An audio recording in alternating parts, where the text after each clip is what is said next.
살다 보면 참 답답할 때가 많이 있습니다. 딱히 엄청난 시련이나 고난, 누가 들어도 놀랄 만한 큰 사건이 없다 하더라도 그냥 답답하고 막막할 때, 그럴 때가 있지요. 아침에 눈을 떠서 억지로 하루를 시작하는데 오늘 하루가 과연 어제와 뭐가 다를까 하는 생각이 들기도 하고, 분명 열심히 살고는 있는데 앞으로 나아가는 것이 아니라 늘 제자리를 맴돌고 있는 듯한 기분이 들기도 합니다. 답답하지요. 다른 사람과의 관계에서도 마찬가지입니다. 한때 참 가깝게 지냈던 사람인데 어느 순간부터 마음이 잘 통하지 않고 서로 자기 얘기만 하는 공허한 대화만 이어가거나, 아니면 작은 말 한마디에 오해가 쌓이기도 하지요. 풀려고 하면 더 엉키고 그냥 두자니 찝찝하고 불편합니다. 답답하시오. 이런 일상이 반복되다 보니까 기도를 하려고 앉아도 무슨 말을 해야 할지를 모르겠습니다. 어디서부터 말을 꺼내야 할지, 어떻게 말을 해야 할지 더 막막해집니다. 그러니 기도도 하고 싶지가 않습니다. 답답하시오. 주일이 되면 교회에 앉아는 있지만 내가 지금 왜 여기 앉아 있어야 하는지 모르겠다, 그런 생각이 들 때도 있지요.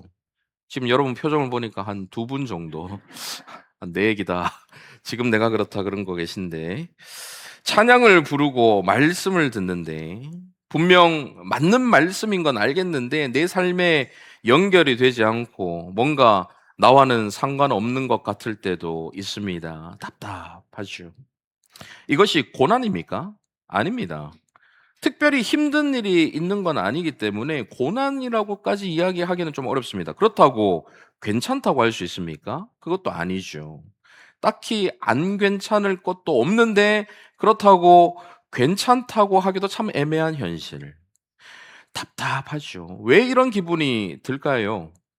내 뜻대로 되지 않는 삶이기 때문입니다. 내가 원하는 대로 흘러가지 않는 인생, 내가 기대하는 하루가 오지 않고, 내가 원하는 내 모습이 되지 않고, 내가 바라는 주변 관계가 이루어지지 않습니다. 내가 꿈꾸는 삶과는 너무나도 거리가 먼 하루하루가 쌓여서 지탱하기 어려운 무게로 짓누르고 있으니까, 그렇게 겹겹이 쌓인 일상의 무게가 해소하기 힘든 답답함이 되는 것 아니겠습니까? 이러한 답답함이 있을 때에 여러분은 그 답답함을 어디로 가져가십니까? 처음에는 이 사람 저 사람 만나면서 털어놓기도 해봤습니다. 그런데 털어놔도 해결이 되지 않습니다. 근본적인 해결책 쉽게 찾기가 어렵기 때문이죠. 또 누군가가, 다른 사람이 나의 이 근본적인 답답함의 해결책을 줄 수도 없기 때문입니다. 그러다가 언젠가는 그런 걸 갖고 답답해하냐 하는 식의 시큰둥한 반응을 겪으면 에이, 괜히 말했네, 이런 생각이 들기도 하지요. 그러다 보면 그냥 답답함 가운데 있어도 혼자 삭히게 되는 날이 점점 더 많아집니다. 그렇게 또 혼자 조용히 생각하다 보면 아유, 세상에 나보다 더 힘든 사람들 훨씬 더 많은데 내가 이 정도 가지고 힘들다고 하면 되나, 이런 생각까지도 겪게 되지요.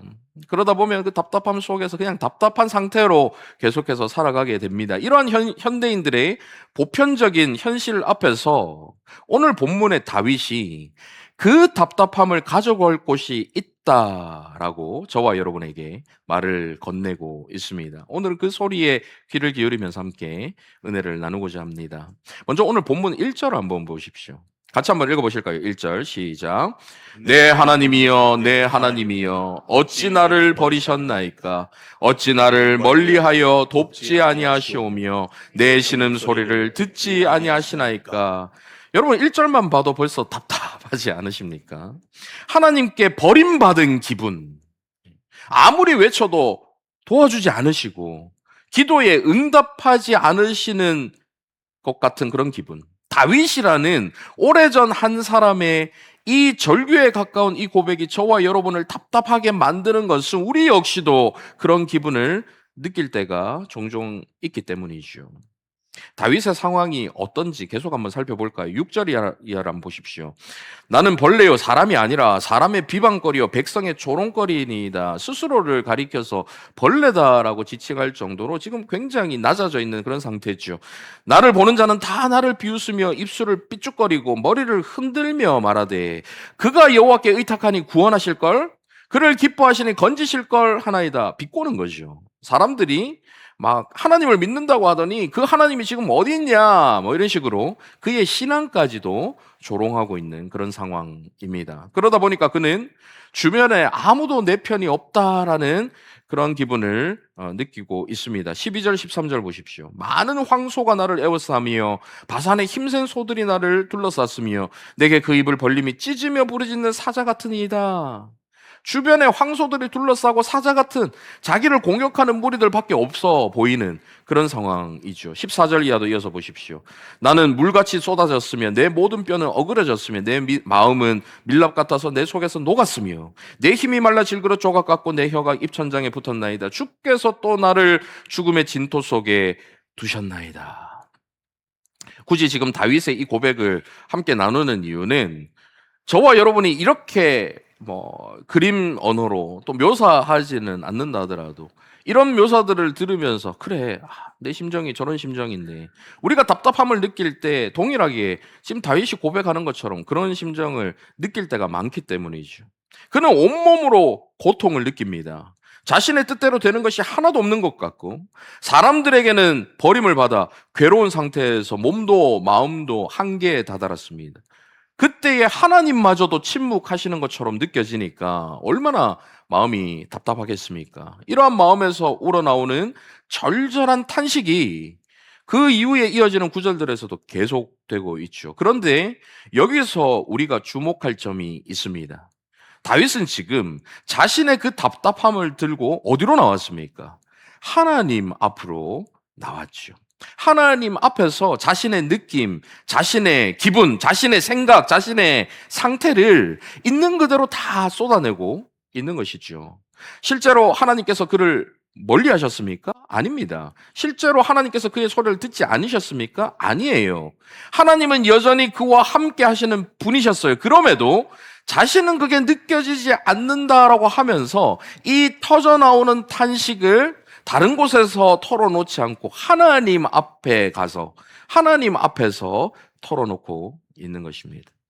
시편은 전체가 150편으로 구성이 되어 있죠. 그 중에서 탄식시가 가장 많습니다. 우리가 일반적으로 생각하면 지금 찬양대 고백하신 그런 찬양시, 감사시 이런 것들이 훨씬 더 많을 것 같은데 아니고 탄식시가 훨씬 더 많아요. 하나님의 백성인 이스라엘 사람들에게 일상의 답답함을 하나님 앞으로 가져가는 것, 너무나도 평범하고 당연한 신앙이었다라는 것을 알려주고 있는 것입니다. 힘들 때 하나님께 부르짖는 것, 이해할 수 없을 때 하나님 앞으로 나아가는 것, 이것이 이스라엘의 일상적인 신앙이었죠. 우리는 흔히 생각하기를 기도를 한다면 하나님을 찬양하고 감사하는 기도 이런 것들을 드려야지 마치 불평처럼 보이는 이런 탄식들을 하나님께 쏟아내어서 되나 막 이런 생각을 가지게 되죠. 그런데 이스라엘의 모습을 보면 전혀 아니에요. 오히려 탄식하는 막 하나님 앞에 하소연하는 이런 고백들이 시편에 훨씬 더 많은 거죠. 그리고 결정적으로 하나님께서 그렇게 탄식하는 이들을 탓하지 않으세요. 오히려 하나님의 말씀인 성경에 그 고백을 그대로 포함시켜 주시면서 각 세대 모든 신앙인들의 모범이 되도록 하신 것이죠. 사실 세상의 다른 종교 경전에도 인간들의 탄식을 담은 구절들이 많이 있습니다. 고대 수메르와 바빌로니아 문헌에도 신에게 재난과 고통을 호소하는 애가들이 많이 기록되어 있습니다. 고대 이집트나 힌두교 문학에도 신에게 버림받았다고 느끼며 고통을 호소하거나 질병과 죽음에 대한 두려움을 호소하는 글들이 많이 남겨져 있습니다. 하지만 이런 세상의 헛된 종교들에서 나오는 그런 탄식시와 이 시편의 탄식시가 구별되는 아주 독특한 특징이 있는데요. 그것은 시편의 시인들이 하나님을 변함없이 믿기 때문에 하나님께 탄식한다라는 사실입니다. 오늘 시편 22편이 대표적인데요. 앞서 보신 1절에서 다윗은 하나님이여 어찌 나를 버리시나이까 하면서 그 하나님에 대해서 내 하나님이여 라고 고백을 하지요. 하나님께서 자신을 버리셨다라고 느끼면서도 여전히 자신과 아주 깊은 관계로 맺어진 나의 하나님으로 그는 부르고 있는 것입니다. 이것이 시편 탄식의 핵심적인 역설이에요. 곧 그들의 탄식은 하나님을 믿지 않아서 하나님께 질문하는 것이 아니라 하나님을 믿기 때문에 하나님께 질문하고 있는 것입니다. 하나님은 선하시고 의로우신 분임을 믿습니다. 하나님은 약속을 신실하게 지키시는 분이심을 믿습니다. 그런데 지금 내가 경험하는 현실은 왜 이렇습니까? 하나님의 약속과 지금 처해 있는 현실 사이의 이 간격을 하나님 앞에 가지고 나와서 기도하는 것, 그게 바로 시편의 탄식시인 것이죠. 그래서 성경의 탄식은 단순히 괴로움과 슬픔의 표현으로 끝나지 않습니다. 공통적으로 나타나는 구조가 있는데요. 먼저는 하나님을 부르고 자신의 고통과 탄식을 있는 그대로 토로합니다. 그러고 나면 이어서 과거에 하나님께서 행하신 일들을, 그 구원의 역사들을 기억하는 것으로 전환이 이루어져요. 그리고는 구원의 하나님을 의지하고 간구하고 붙들면서 그 하나님에 대한 신뢰와 찬양으로 끝이 납니다. 이게 공통적인 구조예요. 탄식이 탄식으로 끝나지 않는 이 구조, 이게 아주 중요한 것이죠. 그런데 이 구조를 인위적으로 억지로 만들어내는 것이 아니라 삶의 답답함을 안고 하나님 앞으로 나아갔을 때 자연스럽게 전환을 경험하게 되는 것입니다. 그리고 그 경험에서 우러나오는 일상의 신앙 고백이 바로 시편의 탄식시인 것이죠. 하나님께 자신의 탄식, 자신의 답답함을 안고 갔을 뿐인데, 그렇게 하나님께 토로했을 뿐인데, 그 뒤로는 하나님께서 해주시는 거예요. 하나님께서 여전히 침묵하고 계심에도 불구하고 그 침묵하시는 하나님이 여전히 그 자리에 계시다라는 것을 발견하게 하시는 거죠. 그때 전환이 이루어지는 거예요. 하나님께서 이전에 나를 구원해 주셨다라는 그 역사를 떠올리게 만드시는 거예요. 그때 전환이 이루어지는 거예요. 여기서 또 다른 중요한 점이 있습니다. 그것은 하나님 앞에서 쏟아내는 탄식과 사람들 앞에서 털어놓는 불평이 비슷해 보이지만 그 결과는 전혀 다르다라는 사실입니다. 불평은 사람을 향하고 탄식은 하나님을 향합니다. 불평은 상황이 얼마나 나쁜지 말하는 것이고, 탄식은 그 나쁜 상황을 하나님 앞으로 가져가는 것이죠.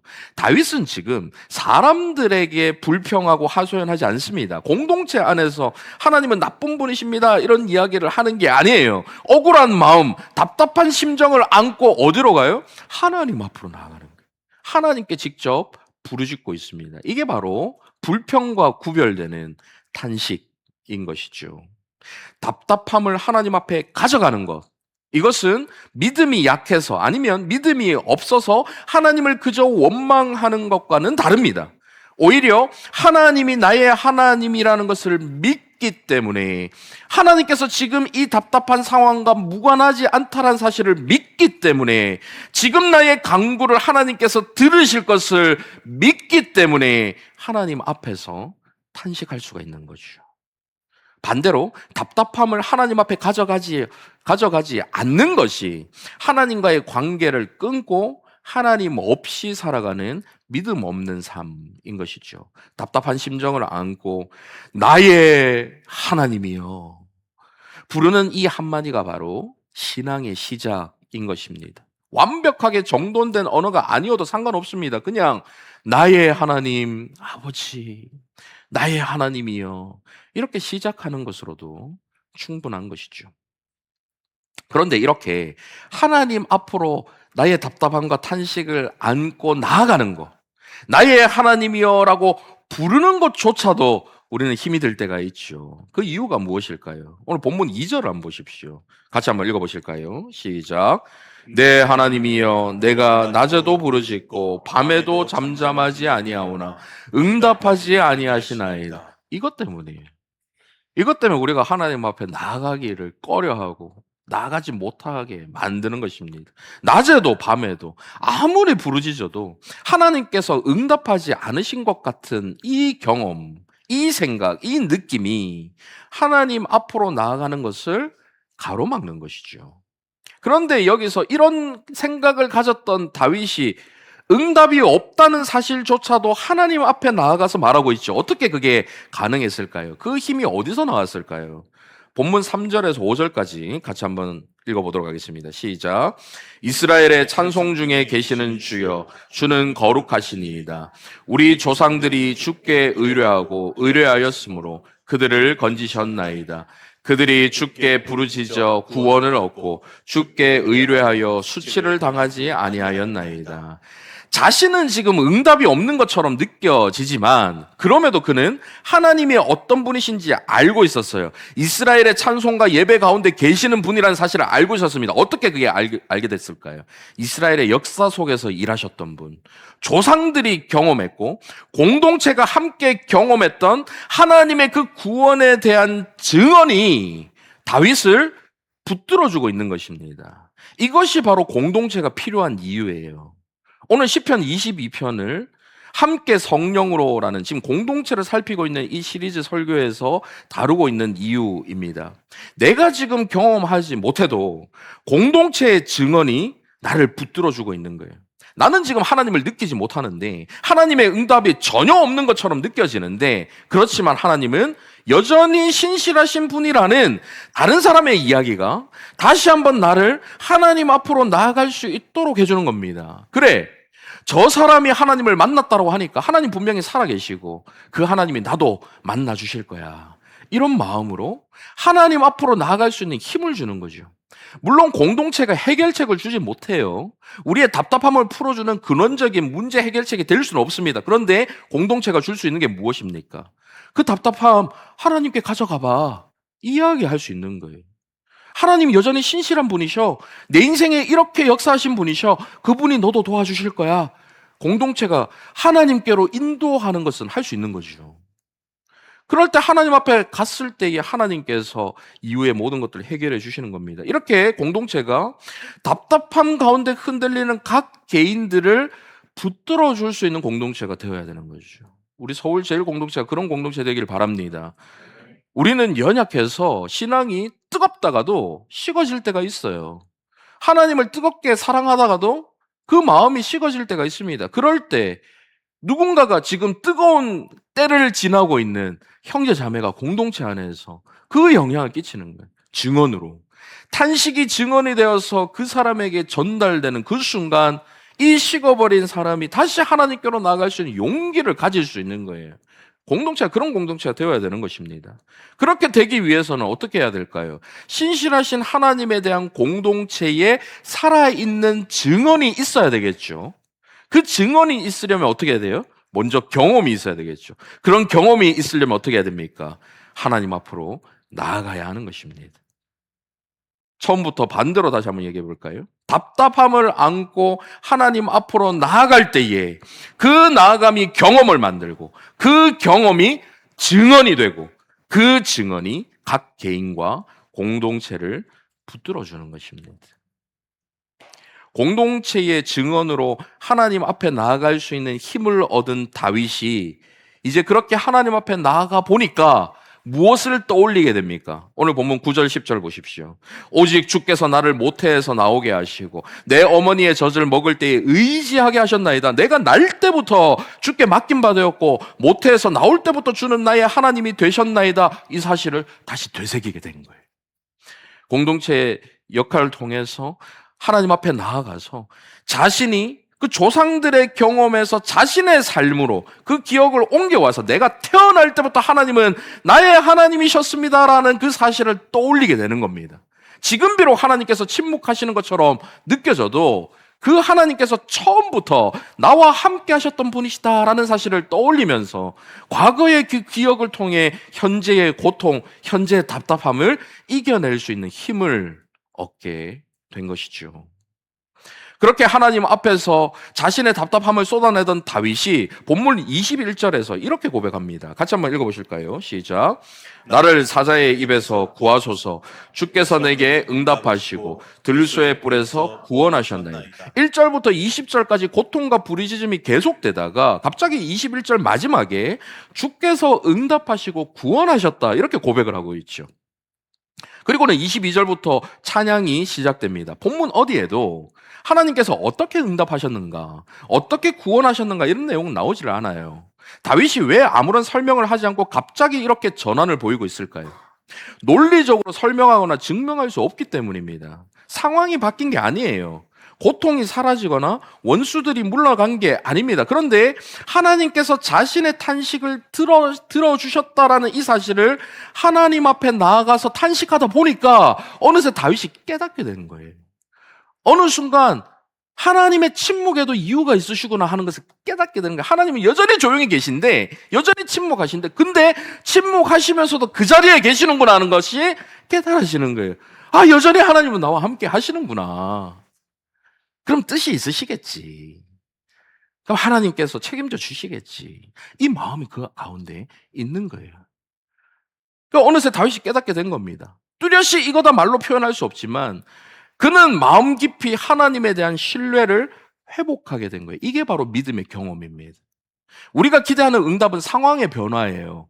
문제가 해결되고 내 인생이 지금 내가 원하는 대로 흘러가지 않아서 답답함을 가지고 있는 이 답답함이 해소되는 게 우리가 원하는 겁니다. 그런데 우리 인생이 우리 뜻대로 흘러가는 이 일이 과연 우리 살아생전에 이루어질 수 있을까요? 내 뜻대로 내 인생이 흘러갈 수가 없어요. 불가능합니다. 각자가 모든 사람들이 자기 뜻대로 인생이 흘러간다고 생각해 보십시오. 이 사람은 이걸 원하고 저 사람은 저걸 원하는데 이 사람이 이걸 원하는 게 들어지는 순간 내가 원하는 게 안 들어질 수 있잖아요. 그러면 이 사람은 자기 뜻대로 흘러가지만 내 인생은 내 뜻대로 흘러가지 않는 거죠. 모든 사람이 자기가 원하는 뜻대로 흘러갈 수 있는 세상은 없습니다. 죄로 인해서 타락한 인간이 꿈꾸는 소망, 그런 어그러지고 왜곡된 바람이 이루어진다 생각해 보십시오. 뜻대로 이루어지는 세상, 그게 지옥이죠, 사실은. 이기적인 각자의 생각들이 그대로 이루어지는 세상은 이 세상에서 이루어질 수가 없어요. 그런데 하나님의 응답, 그 응답은 다른 방식으로 옵니다. 상황은 그대로인데 내가 달라지는 방식으로 나타나죠. 문제는 그대로인데 그 문제를 보는 나의 눈이 달라지죠. 혼자인 것 같았는데 혼자가 아니라는 사실을 알게 됩니다. 이것이 바로 하나님께서 나의 탄식을 들으셨다라는 응답이죠. 우리의 시선이 바뀌는 거, 우리의 마음이 바뀌는 거, 그리스도 예수 안에서 하나님의 평강이 우리의 마음과 생각을 지켜주셔서 하나님의 평강으로 가득한 것. 비록 현실은 그대로인데 나의 시선이 바뀌니까 현실이 완전히 바뀌는 거예요. 현실은 그대로예요. 근데 현실이 전부 다 바뀐 거예요. 그 현실을 바라보는 내 시각이 바뀌니까. 그렇게 하나님께서 응답해 주시는 것입니다. 놀랍게도 다윗의 이 탄식은 그의 개인적인 탄식으로 끝나지 않습니다. 여러분 마태복음 27장 46절 한번 보십시오. 같이 한번 읽어보실까요? 시작. 제9시쯤에 예수께서 크게 소리질러 이르시되 엘리 엘리 라마 사박다니 하시니 이는 곧 나의 하나님 나의 하나님 어찌하여 나를 버리셨나이까 하는 뜻이라. 십자가에 달리신 예수 그리스도께서 오늘 저와 여러분이 살펴보고 있는 이 시편 22편 1절을 그대로 인용하시면서 말씀하고 계세요. 예수님은 하나님께서 침묵하시는 것처럼 느껴지는 가장 답답한 그 십자가의 그 자리에서 시편 22편의 고통들을 모두 경험하셨습니다. 오늘 읽으신 구절들을 생각하면서 마태복음 27장 39절 한번 보십시오.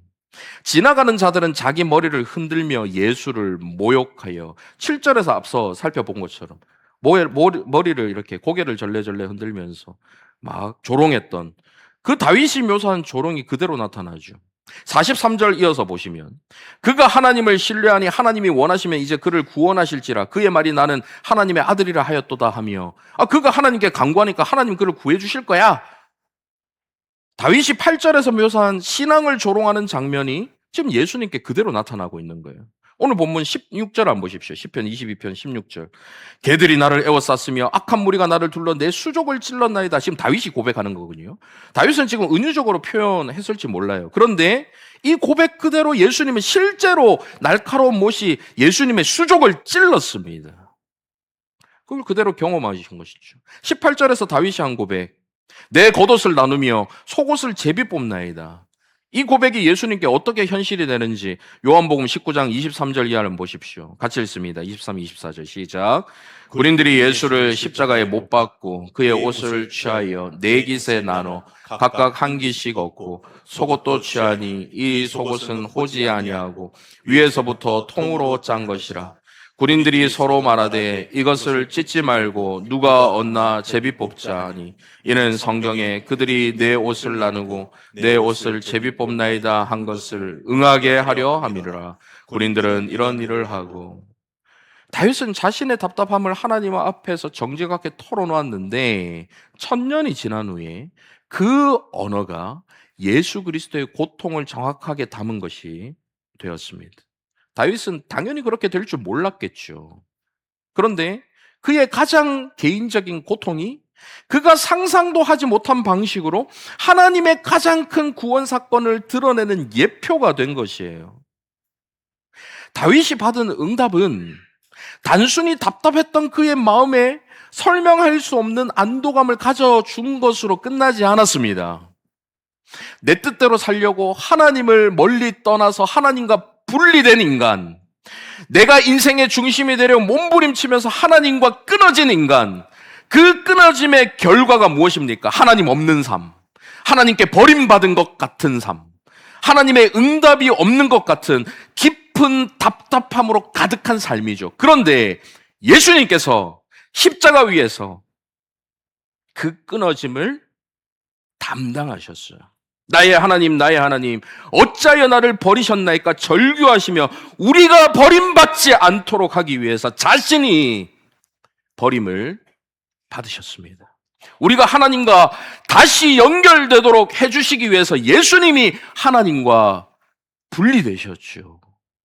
우리의 가장 깊은 이 답답함을 담당하시기 위해서 우리 주님께서 친히 답답한 현실 가운데로 내려오셔서 가장 깊은 답답함, 십자가 위에서 가장 깊은 그 답답함을 통과하신 것입니다. 우리가 아무리 답답함이 깊어도 예수님께서 통과하신 자리보다 깊지 않아요. 그런데 그 자리를 통과하신 예수님을 향해서 하나님께서 응답을 하십니다. 나의 하나님, 나의 하나님, 어찌하여 나를 버리셨나이까 절규하는 예수님을 향해 하나님께서 응답하시죠. 죽음에서 살리심으로. 부활이라는 온 천지와 온 우주가 뒤흔들리는 놀랍고도 명백한 울림으로 분명하게 응답해 주신 것입니다. 할렐루야. 그러니 예수 그리스도 안에서 우리는 더 이상 혼자 답답하지 않을 수 있어요. 그리스도 안에서 나의 하나님이라고 부르는 저와 여러분의 부르짖음 역시도 하나님께서 들으시고 응답하실 것이기 때문입니다. 여러분 아멘이십니까? 십자가라는 가장 깊은 그 답답함 속에서도 하나님께서 응답하셨다면 저와 여러분의 이 답답함, 인생의 하나님 입장에서 보면 정말 한순간에 해결해 주실 수 있는 그 답답함 속에서 하나님이 응답하지 않으시겠냐는 거예요. 자, 이제 마지막으로 다윗 개인의 탄식이 어떻게 전환이 되어서 어디로 흘러가는가 이걸 한번 살펴보도록 하겠습니다. 먼저 본문 22절 함께 읽습니다. 시작. 내가 주의 이름을 형제에게 선포하고 회중 가운데에서 주를 찬송하니. 여기서 형제들이 등장하고 회중이 등장을 하죠. 그의 고통과 탄식은 개인적인 것이었어요. 그런데 하나님의 응답을 받고 구원의 감격을 회복한 그의 찬양은 공동체와 함께 했습니다. 탄식이 하나님에 대한 증언으로 바뀌어서 공동체 안에서 이루어진 거죠. 23절 이어서 보십시오. 여호와를 두려워하는 너희여 그를 찬송할지어다. 야곱의 모든 자손이여 그에게 영광을 돌릴지어다. 너희 이스라엘 모든 자손이여 그를 경외할지어다. 그는 공동체를 향해 외치고 있습니다. 그의 개인적인 경험이 공동체 전체를 향한 선포가 되는 거예요. 이것이 증언의 힘입니다. 한 사람의 경험이 공동체 전체에게 영향을 끼치는 거죠.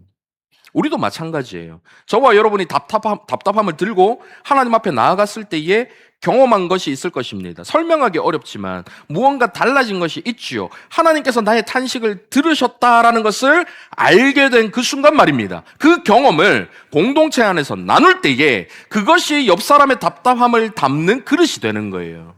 내가 통과한 자리의 이야기가 옆 사람에게 나도 통과할 수 있겠구나 하는 믿음의 동력으로 작용할 수 있는 것입니다. 거창하지 않아도 돼요. 이번 주 이런 일이 있었는데 하나님 앞에 가져갔더니 이런 것을 경험했어. 이게 바로 증언인 것입니다. 증언이라는 것은 이렇게 하나님께서 어떤 분이신가 하는 것을 말하는 거예요. 내가 경험한 하나님에 대해서 말하는 것. 본문 24절 한번 보십시오. 같이 읽습니다. 시작. 그는 공고한 자의 공고를 멸시하거나 싫어하지 아니하시며 그의 얼굴을 그에게서 숨기지 아니하시고 그가 울부짖을 때에 들으셨도다. 하나님에 대한 이야기거든요. 다윗의 증언이 무엇입니까? 하나님께서 공고한 자의 공고를 멸시하거나 싫어하지 않으신 분이십니다. 증언하고 있는 겁니다. 하나님께서 얼굴을 숨기지 않으시고 울부짖을 때 들으시는 분이십니다. 이 사실을 증언하고 있는 거예요. 하나님께서 나에게 어떤 분이셨는가 하는 것을 말하는 것. 이게 바로 우리가 해야 할 증언이죠. 이 증언이 공동체 안에서 흘러갈 때에 공동체 전체가 하나님에 대해서 알아갑니다. 그리고 공동체 전체가 그 하나님을 함께 경험하고 그 경험한 하나님을 함께 증언하는 공동체가 될 수 있는 것이죠. 이러한 증언은 현재 공동체 구성원들에게만 영향을 끼치는 것이 아닙니다. 30절, 31절 이어서 보십시오. 후손이 그를 섬길 것이요 대대에 주를 전할 것이며 와서 그의 공의를 태어날 백성에게 전하며 주께서 이를 행하셨다 할 것이로다. 다윗의 증언은 후손에게 대대에 앞으로 태어날 백성에게까지 흘러갑니다. 그리고 그렇게 다음 세대까지 흘러가서 수천 년을 흘러 저와 여러분에게까지 닿게 된 거죠. 우리가 지금 하나님 앞에 나아가서 하나님을 경험하고 그 경험을 공동체 가운데서 나눌 때에 그것이 우리의 자녀들, 우리의 다음 세대까지 흘러가게 되는 것입니다. 이어서 본문 27절 한번 보십시오. 땅의 모든 끝이 여호와를 기억하고 돌아오며 모든 나라의 모든 족속이 주의 앞에 예배하리니. 다윗의 개인적인 탄식이 땅의 모든 끝, 모든 나라의 모든 족속에게까지 흘러가게 되는 거예요. 다윗이 이것을 계획했을까요? 아닙니다. 그는 그저 자신의 답답함을 안고 하나님 앞으로 나아갔을 뿐이에요. 그런데 하나님께서 이 모든 나머지를 완성해 주신 거죠. 우리가 답답함을 들고 하나님 앞에 나아갈 때에 그것이 어떻게 사용될지 아무도 모릅니다. 하지만 분명한 것은 하나님께서 그 탄식이 증언이 되어 누군가에게 닿게 하실 때에 우리가 상상도 하지 못한 열매를 맺게 하실 것이라는 사실입니다. 각자의 답답함을 하나님 앞에 가져가서 하나님의 은혜를 경험하고 그 경험을 공동체 안에서 나누는 사람들의 모임, 그렇게 함께 하나님을 증언하는 공동체, 그 증언이 다음 세대에게 흘러가고 땅의 모든 끝까지 흘러가도록 하는 공동체, 이게 바로 교회입니다. 교회는 이런 공동체가 돼야 되는 거예요. 답답함을 안고 사람들에게 도움을 요청하고 사람들을 통해서 회복이 일어나는 게 아니라 그 답답함을 안고 하나님 앞에 함께 나아가서 하나님을 만나고 그 경험을 서로가 함께 나누고 그 증언을 통해서 지금도 답답해하며 죽어가고 있는 소망 없는 자들에게 땅끝까지 이르러 하나님이 이런 분이십니다 라는 것을 증언하는 공동체. 교회는 바로 그런 교회가 되어야 돼요. 그게 바로 교회의 목적이에요. 우리 서울제일교회가 그런 교회 되기를 바랍니다. 이제 말씀 맺겠습니다. 다윗은 자신이 경험한 답답함을 안고 하나님 앞에 나아갔습니다. 꾸미지 않고 정직하게 부르짖죠. 그리고 그의 탄식을 하나님께서 들으셨어요. 그는 자신이 경험한 응답과 구원의 감격을 공동체 안에서 증언했습니다. 그 증언이 세월을 가로질러 예수님의 십자가를 통과합니다. 그리고는 그 증언이 예수님의 탄식이 부활로 응답되어서 오늘 저와 여러분에게까지 흘러왔죠. 이제 우리의 차례예요. 우리 공동체가 이 흐름 안에 있기를 바랍니다. 우리의 탄식이 하나님에 대한 증언이 되어서 공동체 안에서 공명할 때에 그 증언은 우리 공동체 전체의 증언이 되고 다음 세대의 증언이 될 것입니다. 우리 공동체 안에서 울려 퍼지는 하나님에 대한 이 놀라운 증언들이 지금도 답답한 가운데 길을 잃은 수많은 영혼들을 생명의 길로 인도해낼 수 있기를 간절히 바랍니다. 아멘. 말씀을 생각하며 주여 인도하소서 함께 찬양 고백하시겠습니다.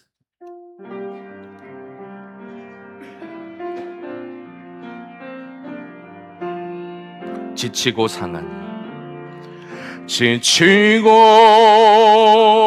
상한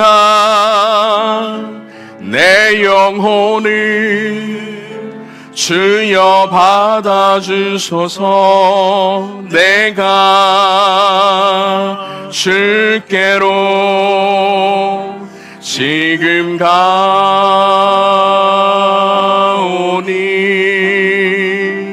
버림받고 깨진 나의 마음을 주여 받아주소서. 내가 주께로 지금 가니. 한 번 더 고백합니다. 지치고 상한 내 영혼을, 지치고 상한 답답한 나의 영혼을 주여 받아주소서. 그 답답함 안고 내가 주께로 하나님 앞으로 지금 나아가오니 버림받고 깨진 나의 마음을 주여 받아주소서. 내가 주께로 지금 갑니다.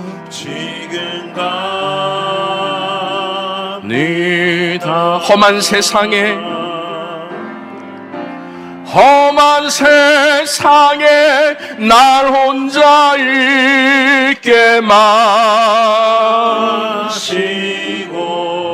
오 주여 나를 인도하소서.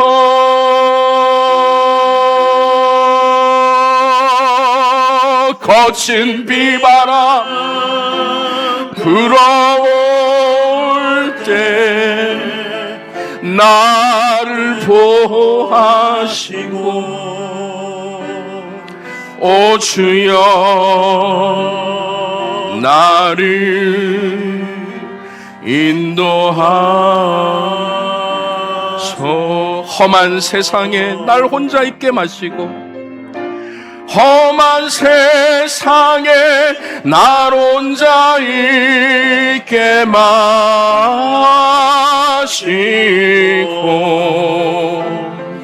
오 주여 나를 인도하소서.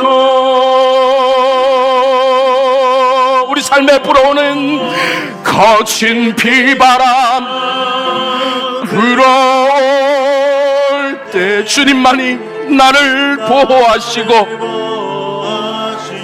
오 주여 나를 인도하소서.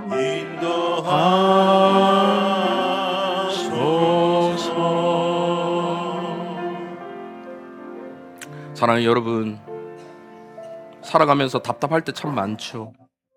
막막할 때 많습니다. 과연 이 길을 내가 계속 걸어갈 수 있을까? 지금 이 답답함에 미로와 같은 이 길을 내가 통과할 수 있을까? 그럴 때 참 많이 있습니다. 그 답답함을 어디로 가져가야 할까요?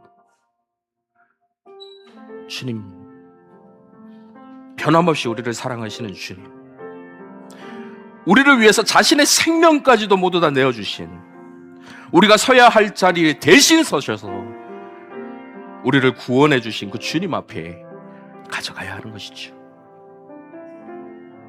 인생의 굴곡만큼이나 우리는 신앙의 굴곡을 경험하며 살아갑니다. 눈앞에 보이는 것에 약한 한계 많은 인간이기 때문이죠. 그래서 어떨 때는 믿음이 좋은 것 같으면서도 어떨 때는 내가 정말 믿는 사람 만나 할 때가 있습니다. 뜨겁게 주님을 찬양하면서도 십자가를 떠올려도 아무런 감흥이 없는 차가운 신앙으로 살아갈 때가 있죠. 그럴 때 공동체 안에서 뜨거울 때를 지나는 형제 자매가 나를 다시 일으켜 주는 것입니다. 하나님을 만난 경험에 대한 증언이 답답한 인생 가운데 차갑게 식은 우리의 영혼이 다시 일어날 수 있도록, 다시 하나님 앞으로 나갈 수 있도록 힘을 주는 거죠. 우리 공동체가 하나님을 증언하는 공동체 되게 해달라고. 그래서 탄식이 증언이 되어서 답답한 인생 가운데 힘들어하는 영혼들을 일으켜 세워줄 수 있는 그런 공동체 되게 해달라고. 그럼 우리 모두가 되게 해달라고. 주여, 한번 간절히 불과 함께 기도하며 나가도록 하겠습니다. 주여,